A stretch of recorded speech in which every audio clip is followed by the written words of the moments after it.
ان لوگوں پر البتہ کوئی گناہ نہیں جو کمزور ہیں، اور ان پر جو بیمار ہیں، اور ان پر بھی جو خرچ کرنے کے لیے کچھ نہیں پاتے، جبکہ وہ اللہ اور اس کے رسول کی خیر خواہی کرتے رہیں۔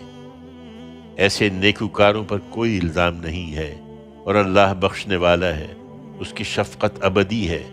اسی طرح ان پر بھی کوئی الزام نہیں ہے کہ جب تمہارے پاس آتے ہیں کہ ان کے لیے سواری کا بندوبست کر دو، تم کہتے ہو کہ میں تمہارے لیے سواری کا بندوبست نہیں کر سکتا، تو اس طرح لوٹتے ہیں کہ ان کی آنکھوں سے اس غم میں آنسو بہہ رہے ہوتے ہیں کہ وہ اپنے خرچ پر جانے کی مقدرت نہیں رکھتے۔